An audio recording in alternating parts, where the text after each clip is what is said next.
Adobe Stock contributor অ্যাকাউন্টে আপনার tax form information আপনার ফিল আপ করতে হয়, ট্যাক্স ফর্ম বা এটা ফিল আপ করে আপলোড করতে হয়। যদি এটা আপলোড না করেন তাহলে আপনার যে আর্নিংটা হবে ওটা থেকে আপনার 30% এটা হোল্ড করে রাখবে এটা।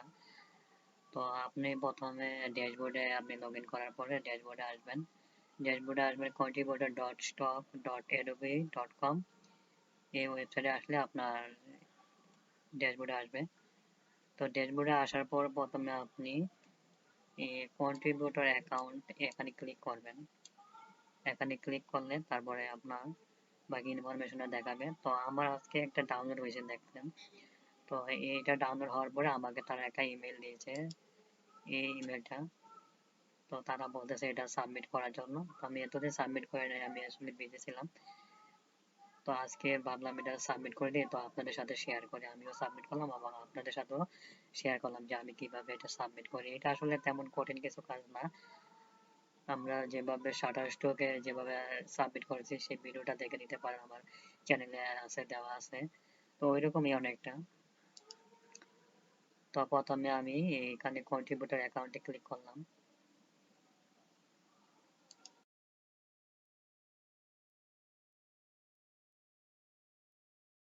একটা অপশন আছে, এখানে লেখা আছে যে fill up your tax form, you could avoid up to 30% withdrawings on your revenues। ঠিক আছে, তো এটা 30% এটা হোল্ড করে রাখবে বলতেছে। তো এটা আপনার এইটা সাবমিট করার জন্য আপনার এয়ার ট্যাক্স ইনফরমেশন এখানে ক্লিক করতে হবে।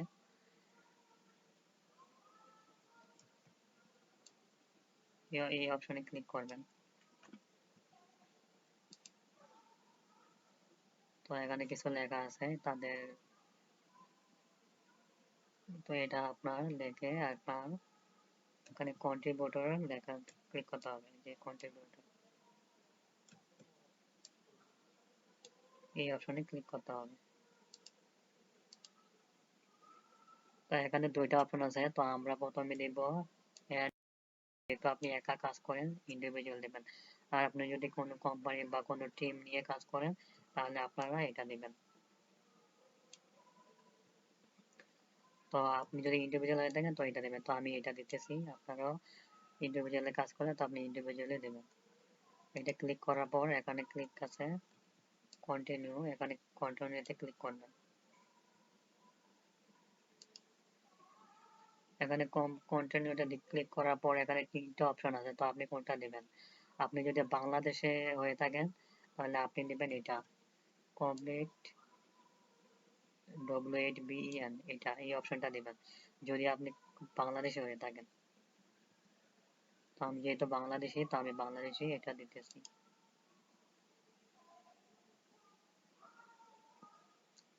তো লোড নিতেছে, যে এটা নেটের উপর নির্ভর করে যে আসলে কতটা স্পিডে এটা আসবে।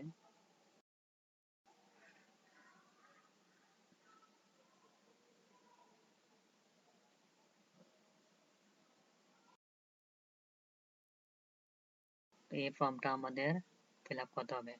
তো এখান থেকে আপনি এই যে কন্টিনিউতে ক্লিক করবেন, এই কন্টিনিউতে ক্লিক করার পরে এই ফর্মটা ফিল আপ করবেন।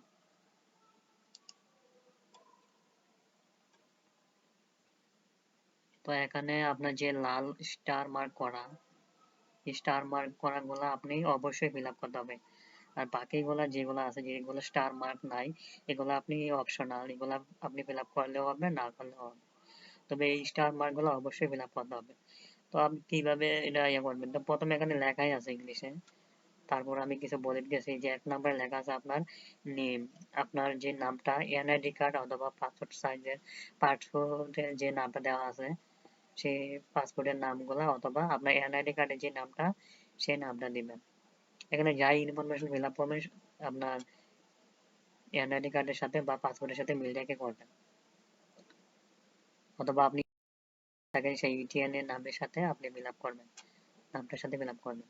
তো প্রথমে আপনার নাম দেবেন, তারপর এখানে কান্ট্রি দিবেন বাংলাদেশ, তারপর এখানে আপনার পার্মানেন্ট অ্যাড্রেসটা দিয়ে দিবেন, তারপর সিটি দিবেন। তো তারপর এখানে বাংলাদেশ সিলেক্ট করে দিবেন আর মেলিং অ্যাড্রেস এখানে লেখা আছে milling address if different from above. এখানে যদি আপনার এই যে পার্মানেন্ট অ্যাড্রেসের আর মিলিং অ্যাড্রেস যদি ডিফারেন্ট হয়, মানে পার্থক্য হয়, দুইটা দুই রকম হয়, তাহলে আপনি মিলিং অ্যাড্রেসটা দিবেন। আর যদি পার্মানেন্ট এবং মিলিং অ্যাড্রেস দুইটাই একই রকম, তাহলে এটা মিলিং অ্যাড্রেসটা না দিলেও হবে, শুধু পার্মানেন্ট অ্যাড্রেসটা দিলেই হবে। তারপর এখানে বাংলাদেশ দিবেন, তারপর এখানে সিটি দিবেন যদি আপনি মিলিং অ্যাড্রেসে দিতে চান। আর যদি না দিতে চান তাহলে কোনো সমস্যা নেই। তারপর এখানে বাংলাদেশ দিয়ে দিবেন। আর এখানে আমরা আর যে ৫ নাম্বারটা, এটা হচ্ছে ইউএসএ এর জন্য, যারা ইউএসএ বসবাস করে বা ইউএসএ সিটিজেন, তারা ইউএসএ এর আপনার ট্যাক্স নাম্বারটা দিবে। তো এখানে এটা আমাদের দরকার নেই, এটা না দিলেও হবে। এখানে কান্ট্রি বাংলাদেশও দিবেনই। তারপর এখানে 6 নাম্বার যেটা আছে, এটা হচ্ছে ফরেন ট্যাক্স আইডেন্টিফাইং নাম্বার। তো এটা যদি আপনার, এটা বাংলাদেশে যদি আপনার ট্যাক্স আপনার আইডেন্টি থাকে, তো এই যে ট্যাক্সের যে নাম্বারটা থাকে, সেই ট্যাক্সের নাম্বারটা এখানে দিবেন। আর এটা এটা এখানে কিছু না দিলেও হবে, এখানে সমস্যা নাই। আর এখানে রেফারেন্স নাম্বার দেওয়ার কিছু নাই, কোনো দেওয়া না দিলেও হবে। আর এখানে 8 নাম্বারটা এটা অবশ্যই দিতে হবে, ডেট অফ বার্থ, আপনার জন্ম সালটা দিবেন। আর প্রথমে আপনি দিবেন মান্থ, তারপরে ডেট, তারপরে ইয়ার। এখানে যে একটা ফরম্যাট দেওয়া আছে অবশ্যই দেখতে পাইতেছেন। তো এই ফরম্যাট অনুযায়ী আপনি দিবেন, প্রথমে ডেট, প্রথমে মান্থ, তারপর ডেট, তারপরে ইয়ার। আর এখানে মাঝখানে হাইফেন ব্যবহার করবেন, যে কোনো কমা বা অন্য কোনো চিহ্ন ব্যবহার করলে এটা নিবে না, জাস্ট হাইফেন দিবেন। এখানে দেওয়ার পরে আপনার 9 নাম্বারে আছে আপনার, তারপর এখান থেকে আবার বাংলাদেশ দিয়ে দিবেন।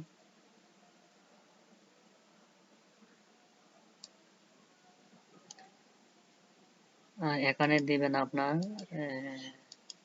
12, আর এখানে দিবেন 10%, এখানে 10 লিখবেন আর এখানে লিখবেন 12 লিখবেন, ঠিক আছে।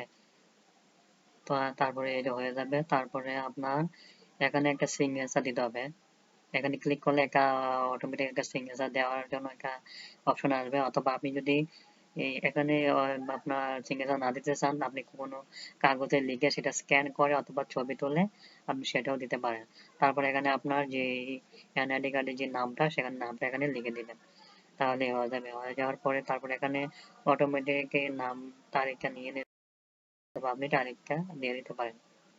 দেওয়ার পরে আপনি কন্টিনিউতে ক্লিক করবেন। তো আমি আমার ইনফরমেশন গুলা ফিল আপ করতেছি, আপনি আপনার মতো ফিল আপ করে নেবেন। ঠিক আছে, তো এখন আমি আপনার ক্লিক টু সাইন এখানে ক্লিক করে আপনি নেক্সট স্টেপে যাব। এখানে যে দুটো অপশন, এগুলো এখন আপাতত এডিট করা যাচ্ছে না, আগে হয়তো এডিট করা যাইতো। তো এগুলো এডিট, যেহেতু এডিট করা যাচ্ছে না, তো এটা আমাদের কিছু করার নেই, এটা ওরাই ইয়ে করবে। তো দেখো, আর নিচে আমি সিগনেচার দিয়ে দিলাম। তো আপনিও এভাবে দিয়ে ক্লিক টু সাইনে ক্লিক করে নেবেন।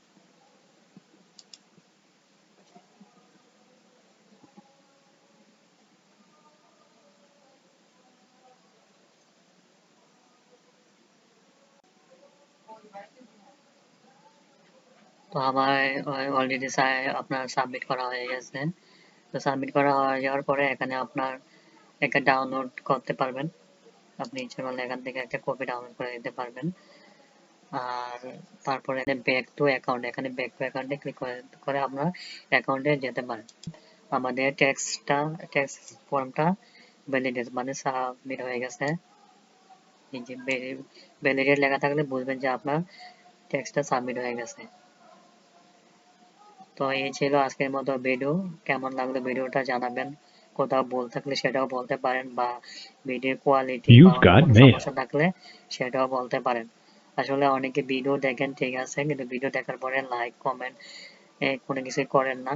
তো আসলে লাইক কমেন্ট না পাইলে বুঝতে পারি না যে আসলে আমার ভিডিওটা কেমন হয়েছে, বা আরো সামনে কোনো ভিডিও বানাবো নাকি, বা আপনারা কি নিয়ে ভিডিও চান, এগুলো আসলে বুঝতে পারি না। যদি আপনারা এটা বলতেন যে ভালো লাগে, বা আর কোনো কিছু ইমপ্রুভ করা লাগবো, বা আরো অন্য কোনো টপিকের ভিডিও চান, তো সেই ভিডিওগুলো আপলোড দিতে পারতাম।